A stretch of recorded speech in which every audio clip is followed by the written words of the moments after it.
Hi guys, today we will start exercise 3.2। Now 3.1 में हमने सीखा था कि जब भी कोई लीनियर इक्वेशन हमें दी जाती थी तो उसका ग्राफ हम कैसे बनाते हैं, और वहाँ पर हमने ग्राफ बनाकर ये भी देखा था कि किसी में उसका सॉल्यूशन मिल रहा था, मतलब कहीं पर लाइन इंटरसेक्ट हो रही थी और कहीं पर लाइन पैरेलल जा रही थी और कहीं पर लाइन एक दूसरे को ओवरलैप कर रही थी। तो किसी इक्वेशन में हमें सॉल्यूशन मिल रहा था और किसी में हमें सॉल्यूशन नहीं मिल रहा था। 3.2 में हम ये सीखेंगे कि बिना ग्राफ बनाए हमें कैसे जान सकते हैं कि इक्वेशन का सॉल्यूशन होगा या नहीं होगा। ठीक है, तो आपकी बुक में टेबल दी हुई है, इससे हम सीखते हैं कि कब इक्वेशन का सॉल्यूशन होगा और कब लीनियर इक्वेशन का सॉल्यूशन नहीं मिलेगा हमें। ठीक है, बिना ग्राफ बनाए ना। तो इस टेबल में हमें कुछ इक्वेशन दी हुई है। सबसे पहले हम इन्हीं से देखते हैं, ठीक है, कि हम कैसे पहचानेंगे कि कब लाइन इंटरसेक्ट करेगी और कब लाइन इंटरसेक्ट नहीं करेगी ना। तो लीनियर इक्वेशन का जनरल फॉर्म क्या होता था? ax plus B Y plus C equal to 0। लेकिन हमें यहाँ पेयर ऑफ लीनियर इक्वेशन दी है तो वहाँ पे दो इक्वेशन होगी। तो second ax plus B Y plus C equal to 0, और ये दोनों सेम है इसलिए यहाँ पर a1 कर दिया, a1 b1 और c1। ये हो गया a2 b2 और c2। ठीक है ना, तो दो इक्वेशन हो गई हमारे पास। अब हम बिना ग्राफ बनाए कैसे जानेंगे इसमें कि ये एक दूसरे को इंटरसेक्ट करेगी, पैरेलल होगी या फिर ओवरलैप करेगी, मतलब कोइंसिडेंट होगी। ठीक है ना, तो सबसे पहले हम इक्वेशन ले रहे हैं यहाँ पर फर्स्ट नंबर वाली। क्या दिया हुआ? x minus 2y equal to 0। इसे हम ग्राफ पर प्लॉट करके देखते हैं और देखते हैं इससे हमें क्या रिजल्ट मिल रहा है। ठीक है, x minus 2y equal to 0, मैं यहाँ पे प्लॉट कर रहा हूँ इसे। x minus 2y equal to 0।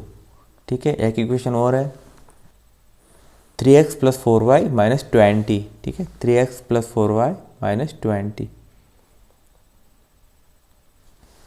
3x plus 4y minus 20 equal to 0।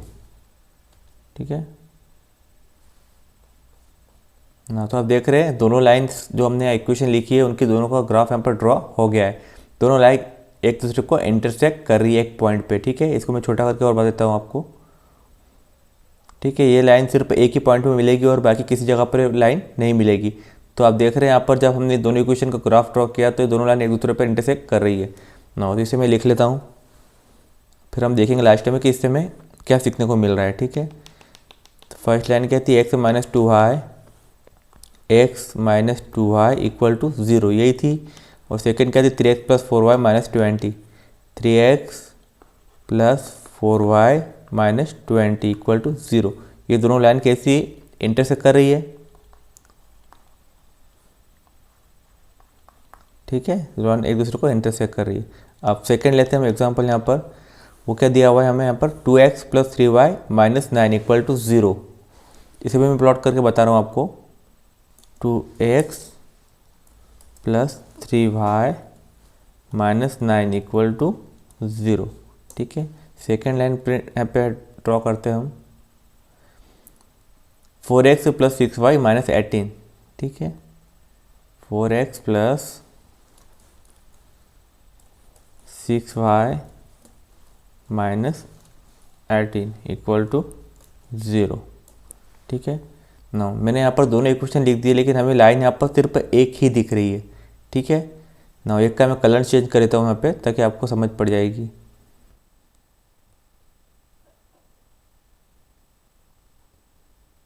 अभी भी हमें यहाँ पर एक ही लाइन दिख रही है ग्रीन कलर की। अब देखिए यहाँ पर इक्वेशन में एक इक्वेशन को यहाँ पर बंद कर रहा हूँ। ये ग्रीन वाली मैंने बंद कर दी तो आपको क्या दिख रही है? यहाँ पर रेड वाली दिख रही है। अगर ग्रीन वाली मैंने ऑन कर दी और रेड वाली बंद कर दी तो आपको ये ग्रीन वाली दिख रही है। ठीक है, और दोनों ऐसा चालू करी तो दोनों लाइन, मतलब ये लाइन क्या हो रही है? एक दूसरे के ऊपर ओवरलैप कर रही है, इसलिए हमें यहाँ पर दोनों लाइन नहीं दिख रही है। इसे मैं और जूम करके बताता हूँ ताकि आपको समझ पड़ जाए। ठीक है, देखो यहाँ पर हमें दूसरी लाइन कहीं से कहीं तक नहीं दिख रही है कि दोनों लाइन एक दूसरे को ओवरलैप कर रही है। रेड वाली लाइन भी इसी जगह पर है, ये रेड वाली, और अगर ग्रीन वाली देखेंगे तो ग्रीन वाली भी इसी जगह पर है। ठीक है, इसलिए हमें दोनों लाइन नहीं दिख रही है। इसका मतलब ये दोनों लाइन कोइंसिडेंट है, एक दूसरे को ओवरलैप कर रही है। ठीक है ना, इसे हम लिख लेते हैं कि यहाँ पर जब हमने इक्वेशन को बनाया तो दोनों की लाइन एक ही जगह पर आ रही है। ठीक है, दोनों इक्वेशन हम लिख लेते हैं। क्या है? 2x plus 3y minus 9, 2x plus 3y minus 9 equal to 0, और इक्वेशन थी 4x plus 9y minus 18 equal to 0। ये दोनों लाइंस एक दूसरे के ऊपर ओवरलैप कर ली, मतलब ये कोइंसिडेंट लाइंस है ना। नाउ थर्ड देखते हैं एग्जांपल। वो क्या दिया हुआ है, x plus 2y minus 4 equal to 0। इसे भी हम ड्रॉ करके देख लेते हैं। x plus 2y minus 4, x plus 2y minus 4 equal to 0। ठीक है, सेकेंड इक्वेशन देखते हैं यहाँ पर। 2x plus 4y minus 12 equal to 0। 2x plus 4y, 2x plus 4y minus 12 equal to 0। ठीक है, दोनों इक्वेशन मैंने यहाँ पर लिख दिया। अब आप देखेंगे यहाँ पर दोनों लाइन्स कैसी दिख रही है, हमें पैरेलल दिख रही है। ठीक है, अब ये दोनों लाइन्स आगे जाके कहीं भी नहीं मिलेगी। मैं आपको जूम करके बता देता हूँ इसको कि ये लाइन्स आगे जाके कहीं भी नहीं मिलेगी। ठीक है, देखिए इसमें कितना भी जूम कर लूँ ये लाइन आगे जाके कभी नहीं मिलेगी। ठीक है, हमें पास पास इसलिए दिख रही है क्योंकि मैं जूम करते जाऊँगा तो एक लाइन हमें दिखने लग जाएगी, लेकिन ये रियल में एक दूसरे के पैरेलल लाइन्स है। आगे जाकर ये कभी भी एक दूसरे को इंटरसेक्ट नहीं करेगी किसी पॉइंट पे। ठीक है ना, तो हमें ये समझ में आ गया कि इन दोनों इक्वेशन का यहाँ पर कोई सॉल्यूशन नहीं मिल रहा है। ठीक है, इसे भी हम लिख लेते हैं, दोनों लाइन्स क्या है, पैरेलल है। कौन सी लाइन्स थी, x plus 2y minus 4, x plus 2y minus 4 equal to 0। और एक और इक्वेशन थी 2x plus 4y minus 12, 2x plus 4y minus 12 equal to 0। ठीक है, ये दोनों लाइन्स आपस में क्या है, पैरेलल है। नाउ अब हम सिर्फ इन इक्वेशन को देख के कैसे बताएंगे कि लाइन इंटरसेक्ट करती है, कोइंसिडेंट या पैरेलल है। ठीक है, तो इसके लिए हमारे मैथमेटिशियन ने कुछ रूल बनाए इनके कोएफिशिएंट्स के, रेशियोज के। ठीक है, अब उनको निकाल के देखते हैं हम। अगर इन इक्वेशंस को हम कंपेयर करें जनरल इक्वेशन से तो a1, a2, b1, b2, c1, c2 की वैल्यू क्या हो जाएगी। यहाँ पर जो कोएफिशिएंट होगा x का वो a1, y का कोएफिशिएंट होगा b1 और यहाँ पर c का कुछ नहीं तो 0 हो जाएगा वो। सेम ऐसे ही ये हो जाएगा 3a2, b2 की वैल्यू यहाँ पर हो जाएगी 4 और c2 की वैल्यू हो जाएगी -20। ठीक है, तो हम इनका कंपेयर करेंगे, इनके रेशियोज कि ये यहाँ पर क्या रिजल्ट दे रहे हैं, उससे हम पता लगा लेंगे कि इंटरसेक्ट कर रही है, कोइंसिडेंट है या पैरेलल लाइन्स। ठीक है ना, तो फर्स्ट लाइन के लिए हम करते हैं a1 अपॉन a2। तो यहाँ पर a1 क्या है, 1, a1 अपॉन a2 क्या निकल रहा है यहाँ पर a1 1 अपॉन 3। ठीक है ना, b1 अपॉन b2 करके देखते हैं। यहाँ पर b1 अपॉन b2, यहाँ पर b1 क्या है -2 और b2 क्या है 4, -2 और 4। और c1 अपॉन c2 क्या है यहाँ पर, वो भी देख लेते हैं। c1 यहाँ पर है ही नहीं, इसका मतलब 0 है और c2 यहाँ पर -20 दिया हुआ है। ठीक है नो, सेम ऐसा ही देखते हैं। यहाँ पर आप देखें 2 और 4 कैंसिल हो रहा है, तो कैंसिल कर देते हैं हम यहाँ पर इसको। 2 1 जा 2, 2 2 जा 4। ठीक है, तो हमें मिलेगा -1/2। ठीक है नो, अब हम देखते हैं सेकेंड वाली इक्वेशन में। यहाँ पे रेशो क्या आ रहे हैं, तो a1 अपॉन a2, a1 क्या यहाँ पर 2 और a2 क्या है 4, 2/4। ठीक है, कैंसिल हो जाएगा तो हो जाएगा 1/2। देन अब लेते हैं b1 अपॉन b2। ठीक है, वो क्या है 3/9, सॉरी मैंने 9 ले लिया यहाँ पर, शायद 6 था। ठीक है, यहाँ पर 6 है, मैंने 9 लिख दिया गलती से, ये हो जाएगा 6। ठीक है ना, तो ये हो गया b1 अपॉन b2 क्या हो गया 3/6। तो हमें कैंसिल करके क्या मिला 1/2। देन c1 अपॉन c2 वो क्या है -9 अपॉन -18। ठीक है, माइनस से माइनस कैंसिल, 9 से 18 कैंसिल हो गया, 1/2 ही मिला हमें यहाँ पर। ठीक है, तो आप देखेंगे यहाँ पर रेशो हमें तीनों बार क्या मिल रहा है 1/2, 1/2, 1/2 तीनों बराबर है। देन थर्ड इक्वेशन में देखते हैं हम यहाँ पर रेशोज a1 अपॉन a2, तो क्या है 1/2। Then b1 upon b2, b1 upon b2 क्या है 2/4 है यहाँ पर, तो कैंसिल हो जाएगा। ये क्या मिलेगा हमें यहाँ पर 1/2 ही मिल रहा है। देन c1 अपॉन c2, ये क्या है -4 और माइनस का 12, -4 और -12, माइनस से माइनस कैंसिल। देन 4 से 12 कैंसिल हो जाएगा, 4 1 जा 4, 4 3 जा 12। ठीक है ना, तो अब देखते हैं इनसे हमें क्या समझने को मिल रहा है, मतलब इससे हमें क्या रिजल्ट मिल रहा है। तो फर्स्ट दो इक्वेशन है यहाँ पर आप देखेंगे a1 upon a2, b1 upon b2, c1 upon c2 तीनों इक्वल नहीं है, तीनों एक दूसरे से अलग अलग मिल रहे हैं हमें।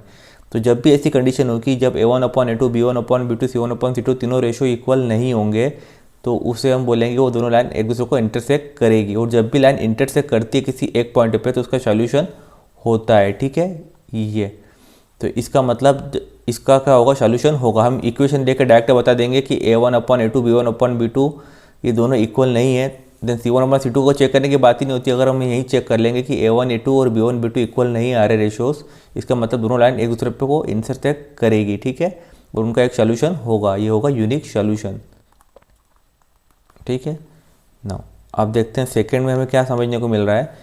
यहाँ पर a1/a2 1/2, b1/b2 1/2, c1/c2 तीनों 1/2 ही आए हैं। इसका मतलब तीनों रेशो जब भी इक्वल आएंगे तो लाइन एक दूसरे को कोइंसिडेंट करेगी, मतलब दोनों लाइन एक दूसरे को ओवरलैप हो जाएगी। इस कंडीशन में मैनी सॉल्यूशन होंगे। मतलब आपको पता है कि जब लाइन एक पॉइंट पे मिलती है तो एक सॉल्यूशन होता है, जब लाइन एक के ऊपर ही एक होगी तो आपको पता है कि एक लाइन पे इनफाइनेट पॉइंट होते हैं। तो यहाँ पर हमें क्या इनफाइनेट सॉल्यूशन मिलेंगे, इसे हम बोल सकते हैं मैनी सॉल्यूशन है इनफाइनेट सॉल्यूशन, ठीक है। तो जब भी तीनों रेशियोज आपस में इक्वल होंगे a1a2 b1b2 c1c2, वहाँ पर लाइन एक दूसरे को कोइंसिडेंट करेगी, ठीक है। यहाँ पर क्या होंगे, मैनी सॉल्यूशंस होंगे। मैनी सॉल्यूशन है इनफाइनेट सॉल्यूशन भी आप बोल सकते हो, ठीक है, सॉल्यूशंस। थर्ड में देखते हैं क्या है। थर्ड में a1/a2 तो 1/2 आया, b1/b2 भी 1/2 आया, लेकिन c1/c2 1/3 आया। तो यहाँ पर जब भी a1/a2 इक्वल होगा b1/b2 से और नॉट इक्वल होगा c1/c2 के, तो वो लाइन्स क्या होगी, पैरेलल। और इस कंडीशन में कोई भी सॉल्यूशन नहीं होगा, क्योंकि आपको पता है दोनों लाइन इस टाइप से जाएगी तो कभी भी एक पॉइंट पे नहीं मिलेगी दोनों पैरेलल लाइन्स, ठीक है। तो वहाँ पर सॉल्यूशन क्या होगा, कोई भी सॉल्यूशन नहीं होगा। इसका आंसर क्या होगा, नो सॉल्यूशन, ठीक है। आई थिंक आप समझ गए होंगे कि हम सिर्फ इक्वेशन को देख के कैसे बता सकते हैं कि ये इंटरसेक्ट करेगी या नहीं। बार बार हमें यहाँ पर ग्राफ बनाने की ज़रूरत नहीं पड़ेगी, ठीक है। ना तो ये आपको सब टेबल में भी दिया हुआ है कि जब भी a1/a2 b1/b2 के इक्वल नहीं होगा वहाँ पर लाइन इंटरसेक्ट करेगी, ठीक है। देन जब भी a1/a2 b1/b2 c1/c2 तीनों इक्वल होंगे तो वहाँ पर लाइन कोइंसिडेंट होगी, मतलब एक दूसरे को ओवरलैप करेगी। वहाँ पर जो सॉल्यूशन होंगे वो मैनी सॉल्यूशंस होंगे, ठीक है। देन थर्ड कंडीशन हमने क्या पढ़ी थी कि a1/a2 और b1/b2 दोनों इक्वल्स हैं और c1/c2 इक्वल नहीं है, तो लाइन्स क्या होगी, पैरेलल। तो सबसे पहले जब भी हम चेक करेंगे, सबसे पहले हम a1/a2 और b1/b2 को चेक करेंगे, वो इक्वल नहीं है तो हम पहले ही बोल देंगे कि लाइन इंटरसेक्ट करेगी। देन अगर ये इक्वल आते हैं उसके बाद हम चेक करेंगे c1/c2 के इक्वल है या नहीं है। देन वो c1/c2 के इक्वल हुआ तो लाइन कोइंसिडेंट होगी, और नहीं हुआ तो लाइन पैरेलल होगी, ठीक है ना। तो यहाँ पर आपको समझ में आ गया होगा कि कब हमें इसका सॉल्यूशन मिलेगा और कब इसका सॉल्यूशन हमें नहीं मिलेगा। अब एक चीज़ इसमें और देखते हैं कि जब भी हमें किसी इक्वेशन के सॉल्यूशन मिलते हैं उसे हम बोलते हैं कंसिस्ट, ठीक है। तो यहाँ पर सॉल्यूशन किस किस कंडीशन में मिल रहा है हमें, यहाँ पर जब भी लाइन इंटरसेक्ट करते तो एक सॉल्यूशन मिलता है यूनिक सॉल्यूशन, यहाँ पर हमें सॉल्यूशन मिलेगा। देन यहाँ पर तो मैनी इनफाइनेट सॉल्यूशन मिलेंगे, तो यहाँ भी हमें सॉल्यूशन मिलेगा। तो ये दोनों कंडीशन को हम क्या बोलेंगे, कंसिस्ट, ठीक है। और इस कंडीशन में हमें कोई सॉल्यूशन नहीं मिलता है, इसे हम बोलेंगे इनकंसिस्ट, ठीक है। अगर हमें पूछा हुआ है क्वेश्चन में कि बताओ ये कंडीशन कंसिस्ट है या इनकंसिस्ट है, तो हम देखेंगे कि अगर सॉल्यूशन मिलता है तो कंसिस्ट है, और अगर सॉल्यूशन नहीं मिलता है तो इनकंसिस्ट है। सिर्फ एक ही कंडीशन ऐसी है, पैरेलल लाइंस, जहाँ पर हमें कोई सॉल्यूशन नहीं मिलता है, ठीक है। आई थिंक आपको ये टेबल समझ में आ गई होगी। अब हम स्टार्ट करते हैं एक्सरसाइज 3.2। अगर आपको इसमें कोई डाउट हो तो आप कमेंट बॉक्स में कमेंट कर दीजिएगा, ठीक है।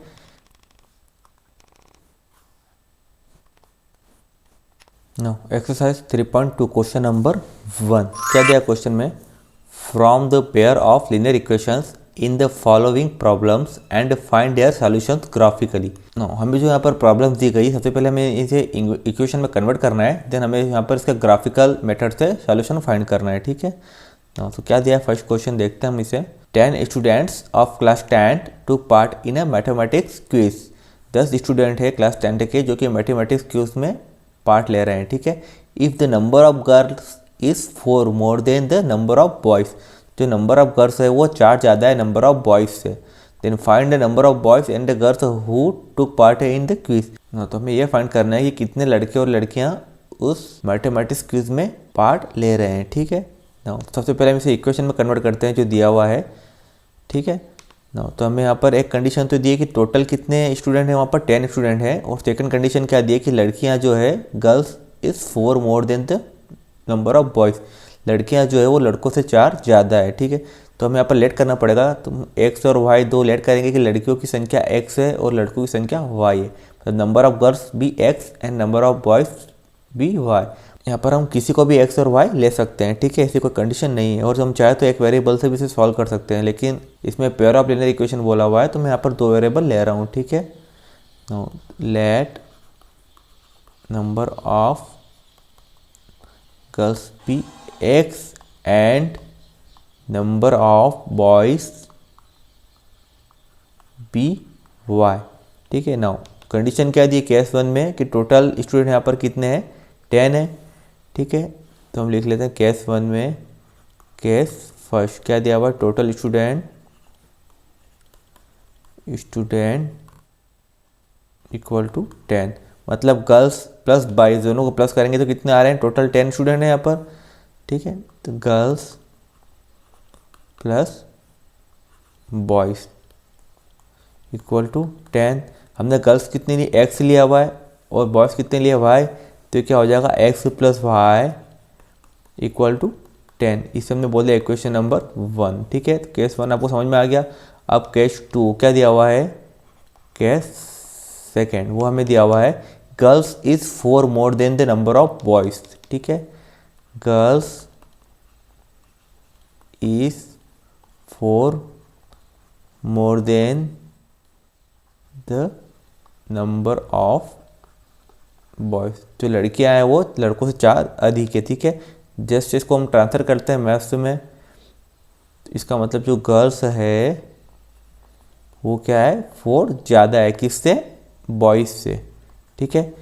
क्योंकि हमें यहाँ पर इक्वेशन बनाना है तो दोनों इक्वल कब होंगे, जब हम लड़कों में 4 और प्लस कर देंगे, क्योंकि जो गर्ल्स है वो 4 ज़्यादा है बॉयज़ से, ठीक है। तो दोनों इक्वल कब होंगे, जब इसमें हम 4 को प्लस कर देंगे ना। तो गर्ल्स को हमने क्या लिया हुआ है यहाँ पर इक्वेशन में, x equal to 4 plus y को लिया हमने y, ठीक है। इसे हम इक्वेशन y को इस साइड लेके आते हैं, इक्वेशन बन जाएगी x माइनस वाई, देन यहाँ पर 4 है, इसे हमने यहीं रहने दिया, ठीक है। ये हो गई इक्वेशन नंबर 2 ना। तो एक इक्वेशन ये हो गई और एक इक्वेशन ये हो गई। अब इसका हमें यहाँ पे ग्राफ बनाना है, ठीक है।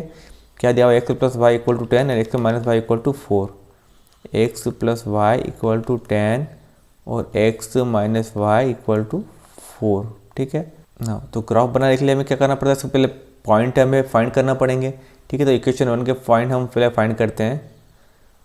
For graphically representation from equation 1 we get क्या, equation 1 x plus y equal to 10 now. तो हम पहले वैल्यू फाइंड करते हैं एक्स और वाई की, एक बार एक्स एक बार वाई, ठीक है। इक्वेशन में पुट करेंगे और वैल्यू हम यहाँ पर फाइंड करते जाएंगे। तो मैं यहाँ सिर्फ पर 2 पॉइंट ही फाइंड कर रहा हूँ, ठीक है। 2 पॉइंट से हम लाइन बना सकते हैं ना। X plus y equal to 10, तो एक्स इक्वल टू अगर हम यहाँ पर 4 रख दें, कुछ भी रख सकते हैं 4 5 6 7, ठीक है। हम ताकि हम ग्राफ में वैल्यू को प्लॉट कर सके। तो ग्राफ कैसा बनेगा, आपको 0 1 2 3 4 सब इस टाइप से बनेगा, 10 तक जाएगा ना। तो x plus y equal to 10 है। अगर एक्स के इक्वल मैंने यहाँ पर 4 रख दिया तो वाई इक्वल टू हमें क्या मिलेगा, वाई इक्वल टू 10, 4 उधर जाएगा तो माइनस का हो जाएगा, वाई इक्वल टू हमें मिलेगा 6। एक्स इक्वल टू हमने रखा 4 तो वाई इक्वल टू मिला हमें 6 ना। एक्स इक्वल टू अगर हम यहाँ पर 5 पुट करेंगे तो ये 10 माइनस 5 हो जाएगा, तो हमें क्या मिलेगा, 5 ही मिलेगा।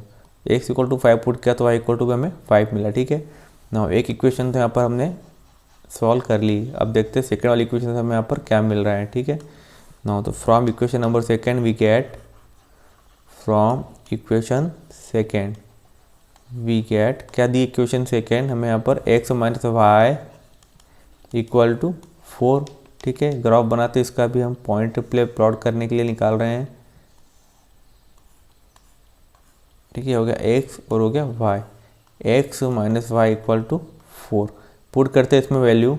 अब यहाँ पर हम एक्स जो भी वैल्यू पुट करूँगा वो इस साइड जाएगी, देन वो माइनस ही होगी, ठीक है। तो अगर एक्स इक्वल टू मैं 2 पुट कर दूँ यहाँ पर, ठीक है, एक्स इक्वल टू मैंने पुट किया 2, तो वाई इक्वल टू क्या मिल रहा है, माइनस वाई इक्वल टू ये 2 इस साइड जाएगा, 4 माइनस का 2, तो माइनस वाई इक्वल टू 4 में से 2 माइनस गया तो 2 मिल रहा है मुझे, ठीक है।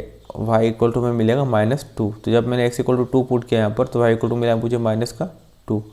ठीक है, देन सेकेंड पुट करते हैं इसमें। हम यहाँ पर कुछ भी पुट कर सकते हैं, ठीक है, लेकिन ऐसा नंबर पुट करना है कि यहाँ पर पॉइंट में वैल्यू नहीं आए ताकि हमें ग्राफ बनाने में आसानी हो। ठीक है, अब हम पुट कर रहे हैं यहाँ पर x इक्वल टू, यहाँ पर हम अगर 4 पुट कर देंगे। ठीक है, x इक्वल टू मैंने 4 पुट किया तो y इक्वल टू में क्या मिल रहा है 4, देन 4 उस जाएगा तो -4 हो जाएगा, तो -y इक्वल टू में मिला 0। तो y इक्वल टू भी हमें 0 ही मिलेगा।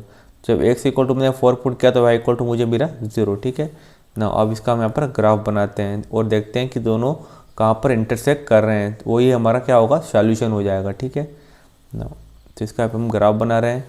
इसके लिए हम चलते हैं ग्राफ वाले सॉफ्टवेयर पे। क्या दिया है, फर्स्ट 4, 6 और 5, 5। पहले इसको प्लॉट कर लेता हूँ मैं, 4, 6 और 5, 5। ठीक है नो, तो आप देख रहे हैं यहाँ पर इस ग्राफ में x के लिए 4 और y के लिए 6, वो पॉइंट देखिए कहाँ पे मिलेगा हमें, x के लिए 4 ये रहा और y के लिए 6 ये रहा। ठीक है, ये वाला पॉइंट होगा, हमने इसको पॉइंट नंबर A दे दिया। देन सेकेंड पॉइंट क्या था ग्राफ का, 5 और 5। ठीक है, तो x के लिए भी 5 और y के लिए भी 5, वो पॉइंट कहाँ पे होगा, ये वाला पॉइंट होगा जो x भी 5 और y भी 5 पे, दोनों प्लस के हैं। ठीक है ना, a और b 2 पॉइंट मिल गए, इन दोनों को हम ज्वाइन कर देते हैं, यहाँ से एक लाइन खींच देते हैं। ठीक है ना, तो a और b इन दोनों को हमने ज्वाइन कर दिया, एक लाइन हमें मिल गई है। अब देखते हैं इक्वेशन नंबर सेकेंड, वो क्या दी हुई है हमें, उसके पॉइंट थे 2, -2, 4 और 0। ठीक है, इसे भी प्लॉट करते हैं, 2 और -2, x के लिए 2 और y के लिए -2। ठीक है, ये वाला पॉइंट होगा, x के लिए 2 ये और y के लिए -2, ये वाला पॉइंट है। ठीक है, देन अब देखते हैं सेकेंड, x के लिए 4 और y के लिए 0, x के लिए 4 और y के लिए 0, तो यही वाला पॉइंट होगा। ठीक है ना, तो C और D ये दोनों पॉइंट को भी हम ज्वाइन कर देते हैं आपस में ना, point C and point D। ठीक है, यहाँ से भी हमने एक लाइन खींची, आप देख रहे हैं एक लाइन इंटरसेक्ट कर रही है इस पॉइंट पे ना, तो हम इसकी वैल्यू फाइंड कर लेते हैं कि पॉइंट कहाँ पे आ रहा है। ठीक है, पॉइंट नंबर E, x के लिए 7 दिख रहा है और y के लिए 3 दिख रहा है। ठीक है, देखते हैं इसमें हम।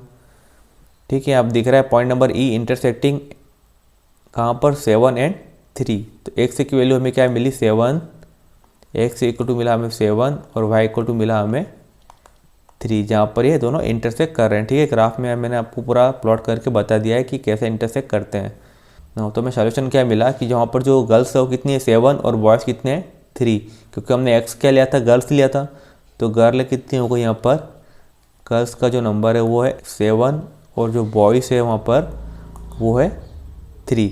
ठीक है, अब देखते हैं कि अगर हमें चेक करना है कि आंसर हमारे राइट है या रॉन्ग है, तो इन दोनों को किसी भी इक्वेशन में पुट करके देख सकते हैं। ठीक है, वैसे क्वेश्चन में आपको यहाँ नहीं बोला है, लेकिन अगर चाहते हैं हम कि इसको चेक करें कि हमारा आंसर करेक्ट है या नहीं, तो इसे हम इक्वेशन 1 या 2 किसी में भी पुट कर सकते हैं। ठीक है, मैं आपको इसी में पुट करके बता देता हूँ। इक्वेशन सेकेंड थी हमारी ये, x - y इक्वल टू 4 था, तो x की वैल्यू क्या है 7, y की वैल्यू हमें मिली थी 3, तो 7 में 3 को माइनस करेंगे तो हमें 4 मिलेगा, मतलब ये जो हमारा आंसर है वो करेक्ट है। ठीक है, तो आप इसको इन दोनों आंसर को दोनों इक्वेशन में किसी में भी पुट करके देख सकते हैं। इसमें भी पुट करोगे तो दोनों का +7 और 3 कितना हो रहा है, 7 + 3 = 10।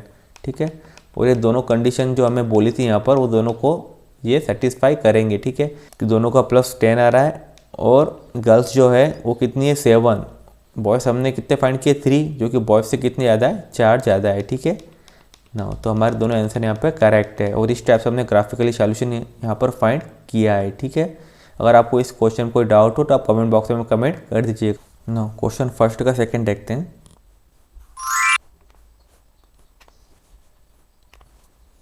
क्या दिया क्वेश्चन में, 5 pencils and 7 pens together cost 50 rupees. 5 pencil और 7 पेन्स दोनों को मिला के उनकी कॉस्ट कितनी है, 50 rupees. Where 7 pencil and 5 pens together cost 46, और 7 पेंसिल एंड 5 पेंसिल दोनों को मिला के कॉस्ट कितनी, 46 rupees. Find the cost of 1 pencil and that of 1 pens. हमें यहाँ पर 1 पेंसिल और 1 पेन की कॉस्ट को फाइंड करना है। ठीक है ना, तो जो हमें पहले फाइंड करना होता है उसे ही हम यहाँ पर लेट करते हैं ना। तो फिर पहले क्या फाइंड करना है, पेंसिल और पेन की कॉस्ट ना, तो हम लेट कर लेंगे कि यहाँ पर पेंसिल की कॉस्ट कितनी है x और पेन की कॉस्ट y है। नो तो हम लिख लेते हैं इसे let one pencil cost be x, let one pencil cost be x and one pen cost be y। ठीक है, नाउ केस फर्स्ट लेते हैं इसमें जो दिया हुआ है 5 पेंसिल एंड 7 पेन दोनों को मिला के कॉस्ट कितनी 50 रुपीज़। ठीक है, नो 5 पेंसिल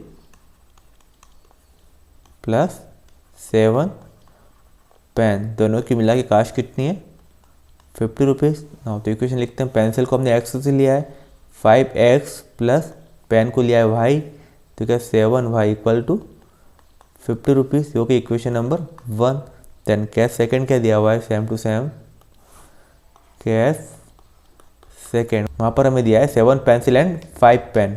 ठीक है, now 7 pencil plus 5 pain in दोनों की मिला के कॉस्ट कितनी है 46 रुपीज़। ठीक है, नाउ इसे भी हम इक्वेशन बना लेते हैं, ये हो जाएगा 7x plus 5y equal to 46, जो इक्वेशन नंबर सेकेंड। ठीक है, नाउ अब दोनों को ग्राफ प्लॉट करना है, उसके लिए हम देखते हैं कि इक्वेशन 1 और इक्वेशन 2 से हमें कौन कौन से पॉइंट यहाँ पर मिल रहे हैं। ठीक है, for graphical representation from equation 1 we get क्या equation 1 5x plus 7y equal to 50, 5x plus 7y equal to 50। ठीक है, नाउ अब हमने x और y की वैल्यू पुट करना है और देखना है कि कौन कौन से पॉइंट यहाँ पर मिल रहे हैं। ठीक है, नाउ तो हो गया x और ये हो गया y, सिर्फ 2 पॉइंट हम यहाँ पर फाइंड कर रहे हैं जिससे हम यहाँ पर लाइन बना लेंगे।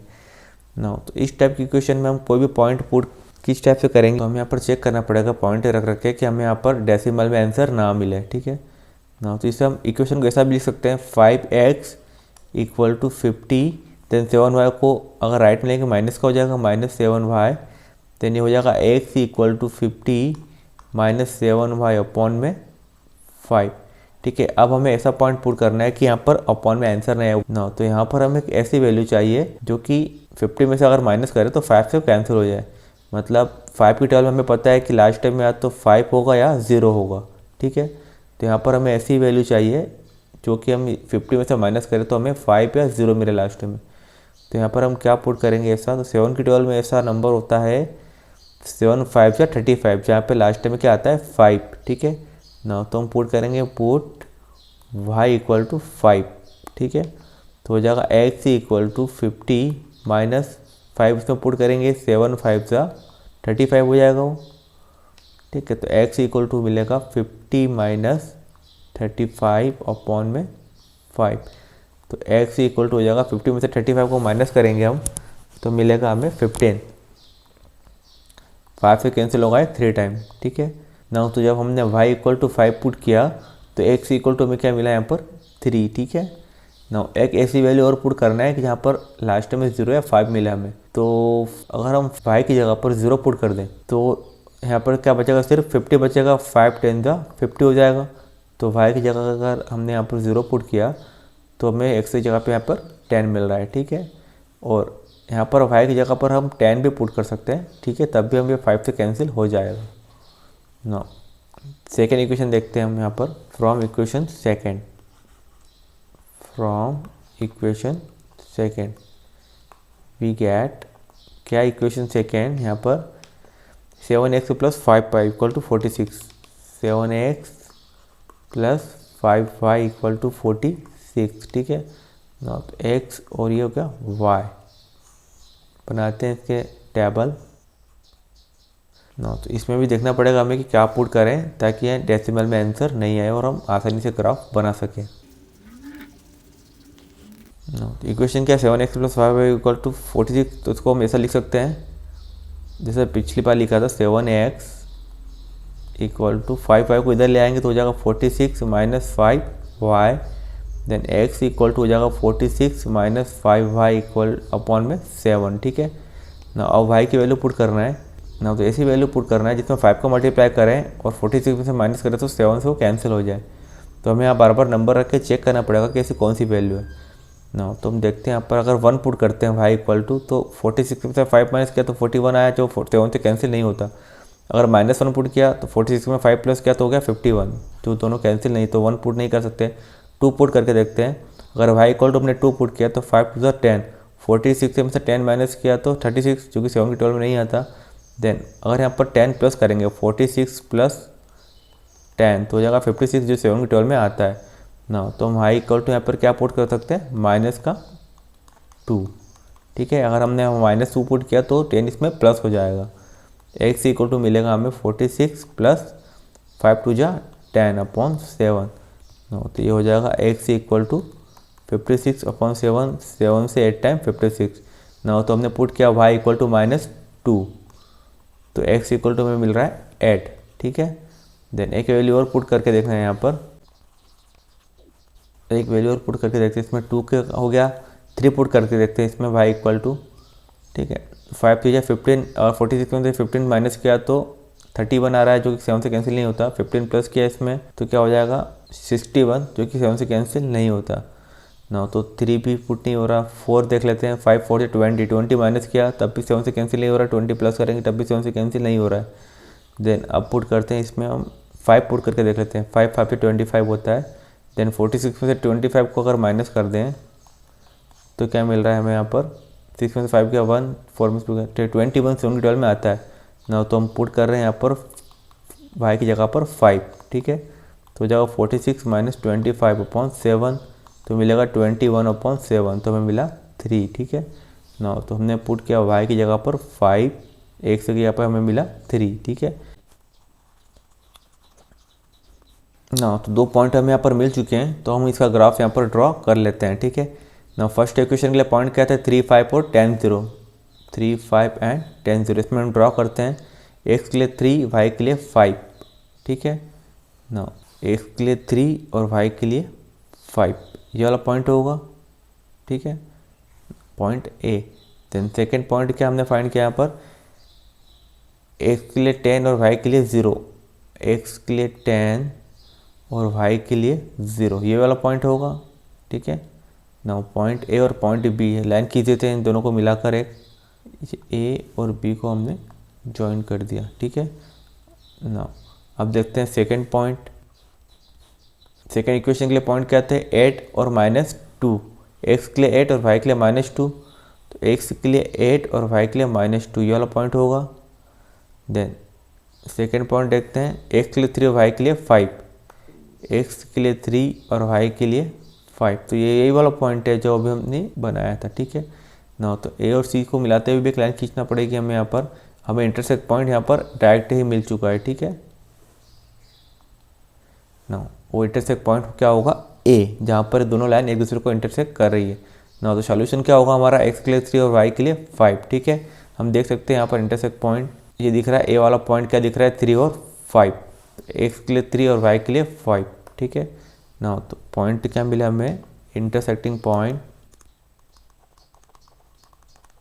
3 और 5, x इक्वल टू 3 और y इक्वल टू 5, ठीक है ना। तो हमें यहाँ पर जो हमने लेट किया था कि 1 पेंसिल की कॉस्ट कितनी हो जाएगी 1 पेंसिल इक्वल टू 3 रुपीज़ और 1 पेन इसकी कॉस्ट कितनी हो जाएगी 5 रुपीज़, ठीक है ना। चेक करते हैं हम आंसर को, किसी भी इक्वेशन में पुट करके देख लेते हैं ना। तो इक्वेशन ये इसी में मैं पुट करके बता देता हूँ आपको कि आंसर हमारा करेक्ट है या इनकरेक्ट है ना। तो x इक्वल टू 3 पुट किया, 7 3 या 21 होता है, ठीक है, और y इक्वल टू 5 पुट किया तो जगह 21 प्लस 5 5 25, दोनों को प्लस करते हैं, 5 और 6 2 और 2 4 ना। तो आ रहा है 46, ठीक है। इसका मतलब हमारे दोनों आंसर करेक्ट है। तो 1 पेन और 1 पेंसिल कॉस्ट इस टाइप से हमने यहाँ पर फाइंड किए ग्राफिकली मेथड से, ठीक है ना। हम देखते हैं नेक्स्ट क्वेश्चन, क्वेश्चन नंबर 2। अगर आपको इसमें कोई डाउट हो तो आप कमेंट बॉक्स में कमेंट कर दीजिएगा। क्या दिया क्वेश्चन में हमें, on comparing the ratios a1/a2 b1/b2 and c1/c2 find out whether the lines representing the following pairs of linear equations intersect a point are parallel or coincident. हमें यहाँ पर रेशियो की कंपेयर करके यह बताना है कि यहाँ पर दोनों इक्वेशन एक दूसरे को इंटरसेक्ट करेगी, पैरेलल है या कोइंसिडेंट है। ये हमने अभी सीखा था थोड़ी देर पहले कि हम रेशियो की कंपेयर किस टाइप से करते हैं। ठीक है, तो फर्स्ट इक्वेशन लेते हैं हम यहाँ पर 5x minus 4y plus 8 equal to 0, then 7x plus 6y minus 9 equal to 0। ना कंपेयर करते हैं इनकी जनरल इक्वेशन क्या है हमारे a1x plus b1y plus c1 equal to 0, a2x plus b2y plus c2 equal to 0। इनकी कंपेयर इनसे करते हैं तो a1 अपॉन a2 देखते हैं। इसमें पहले क्या मिल रहा है हमें, a1 अपॉन a2। a1 की वैल्यू क्या है 5 और a2 की वैल्यू 7, तो क्या 5 upon 7। Then b1 upon b2 देखते हैं यहाँ पर, b1 अपॉन b2 ये दिया -4 और दिया है 6, तो हो जाएगा -4 एंड 6 कैंसिल करेंगे इसे तो 2/3 आ रहा है। ठीक है ना, तो हमें यहीं पे दिख रहा है कि a1 upon a2 b1 upon b2 के इक्वल नहीं है ना। तो इस कंडीशन में क्या होता है, जब a1 upon a2 b1 upon b2 के इक्वल नहीं होता है तो वहाँ पर हमें क्या मिलता है, एक यूनिक सॉल्यूशन मिलता है, मतलब वहाँ पर दोनों लाइन एक दूसरे को इंटरसेक्ट करती है। ठीक है, ये हमने देखा था थोड़ी देर पहले, जब a1 a2 b1 b2 के इक्वल नहीं हो तो हम c1 c2 को चेक नहीं करते हैं। ठीक है, हम आगे चेक करने की जरूरत ही नहीं, हमें यही पता चल गया कि दोनों लाइन एक दूसरे को इंटरसेक्ट करेगी। ठीक है, अब इसको इस टाइप से भी याद रख सकते हैं कि यहाँ पर दोनों इक्वल नहीं है, मतलब लाइन एक दूसरे को इंटरसेक्ट कर रही है। ठीक है, तो हम यहाँ लिख सकते हैं both lines are intersecting. Now a1 upon a2 not equal to b1 upon b2, so given equations is intersecting line. ठीक है ना, मैं ग्राफ पे भी इसको शो करके बता देता हूँ आपको कि दोनों लाइन एक दूसरे को इंटरसेक्ट कर रही होगी। ठीक है ना, क्या दी equation 5x minus 4y plus 8 equal to 0। 5x minus 4y, 5x minus 4y plus 8 equal to 0। ठीक है, ये इक्वेशन दी फर्स्ट। सेकेंड देखते हैं हम इसमें इक्वेशन क्या दी थी, 7x plus 6y minus 9, 7x plus 6y minus 9 equal to 0। ठीक है ना, दिख रहा है आपको दोनों इक्वेशन एक दूसरे को इंटरसेक्ट कर रही है, वो भी एक ही पॉइंट पर। ठीक है, ठीक है, ये एक ही पॉइंट पर मिल रही है और आगे जाके ये कभी नहीं मिलेगी ना। इससे आपको समझ पड़ेगा होगा कि हमने बिना ग्राफ किए इसे बता दिया कि दोनों लाइन एक दूसरे को इंटरसेक्ट कर रही थी। ठीक है ना, सेकंड देखते हैं हम यहाँ पर, सेकंड क्या दिया हुआ है आपको ना, कंपेयर करते इसकी भी जनरल इक्वेशन से। ठीक है, इसमें मैं लिख नहीं रहा हूँ पूरा, डायरेक्ट कंपेयर कर रहा हूँ। ये हो गया a1, ये हो गया a2, b1 b2। ठीक है ना, तो a1 अपॉन a2 क्या मिला हमें यहाँ पर 9/18, b1 अपॉन b2 ये हमें क्या मिल रहा है 3/6। कैंसिल करते हैं इनको भी अभी, 9 1 9, 9 2 18, 3 1 3, 3 2 6 ना। a1 upon a2 b1 upon b2 दोनों इक्वल मिल रहे हैं। अब हम देखते हैं c1 अपॉन c2। ठीक है, ये हमें मिल रहा है 12/24, इसे भी कैंसिल करते हैं, 12 1 12, 12 2 24 ना। तो हमें यहाँ पर तीनों a1 upon a2 equal to b1 upon b2 equal to c1 upon c2 तीनों यहाँ पर हमें इक्वल मिल रहा है। और ऐसा कब होता है, जब दोनों लाइन एक दूसरे पर ओवरलैप करती है। ठीक है, मतलब ये जो लाइन हमें दी है ये कोइंसिडेंट लाइन्स है। ठीक है, तो हम लिखते हैं now a1 upon a2 equal to b1 upon b2 equal to c1 upon c2, so given equations line are coincident. So given linear equations are coincident. ठीक है, ये दोनों लाइन एक दूसरे को ओवरलैप करेगी। एक बार इसको भी मैं बना के बता देता हूँ आपको ग्राफ पे। क्या क्वेश्चन है, 9x plus 3y plus 12 equal to 0। 9x plus 3y plus 12 equal to 0। ठीक है ना, सेकेंड इक्वेशन देखते हैं हम यहाँ पर, वो क्या दी 18x plus 6y plus 24 equal to 0। इसे भी लिख लेते हैं हम यहाँ पर, 18x plus 6y plus 24 equal to 0। ठीक है, आप देख रहे हैं हमें दोनों बार एक ही लाइन मिल रही है। ठीक है, क्योंकि दोनों एक दूसरे को ओवरलैप कर रही है। ठीक है, अगर मैं एक लाइन को यहाँ बंद करके बताता हूँ आपको, ये मैंने इसको बंद किया तो ब्लू वाली दिख रही है, दिन इसको स्टार्ट किया तो वापिस यही वाली कलर की दिख रही है, ठीक है। मतलब दोनों लाइन एक दूसरे को यहाँ पर ओवरलैप कर रही है, ठीक है। तो ये कंडीशन क्या होगी, कोइंसिडेंट, ठीक है। इससे आपको समझ में आ गया होगा कि हमने बिना ग्राफ बनाए इसको पहले ही बता दिया था कि दोनों लाइन एक दूसरे को कोइंसिडेंट करेगी, ठीक है। थर्ड कंडीशन देखते हैं हम यहाँ पर। नो कंपेयर करते हैं इसके कोफिशिएंट की। ये हो गया A1, A2, B1, B2, C1 और C2, ठीक है ना। तो A1 अपॉन A2 क्या दिया हुआ है, 6/2, B1 अपॉन B2 वो क्या दिया हुआ है, -3 और -1। -3 देखो भाई के आगे कुछ नहीं है कोफिशिएंट, तो मतलब माइनस का 1, ठीक है। देन कैंसिल करते हैं पहले इनको कि इक्वल है या नहीं। 2 1 जा 2, 2 3 जा 6, देन माइनस से माइनस कैंसिल हो गया, तो 3/1 3/1, मतलब A1 अपॉन A2 और B1 अपॉन B2 दोनों इक्वल है। अब हम आगे चेक करेंगे C1 अपॉन C2, देन ये हो गया 10/9, ये इक्वल नहीं है, ठीक है ना। तो हमें यहाँ पर क्या मिल रहा है कि A1 अपॉन A2 इक्वल है B1 अपॉन B2 के, लेकिन C1 अपॉन C2 के इक्वल नहीं है। तो ये सब कब होता है, जब दोनों लाइन एक दूसरे को पैरेलल होती है, ठीक है।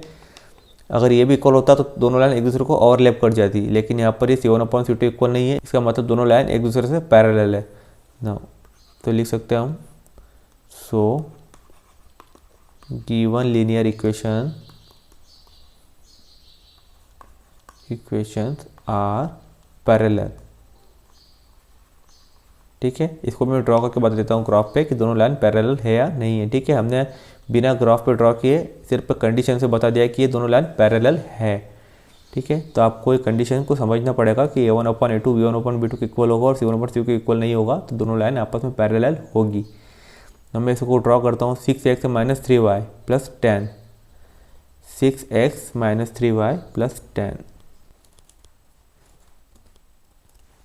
= 0, ठीक है। फर्स्ट इक्वेशन हो गई। सेकंड इक्वेशन देखते हैं हम यहाँ पर क्या थी, 2x - y + 9, 2x - y + 9 = 0, ठीक है। आप देखेंगे दोनों लाइन एक दूसरे को पैरेलल दिख रही है आपको, ठीक है। इसे मैं और छोटा करके बताता हूँ, ये लाइन कभी भी इंटरसेक्ट नहीं करेगी, दोनों लाइन पैरेलल ही रहेगी, ठीक है ना।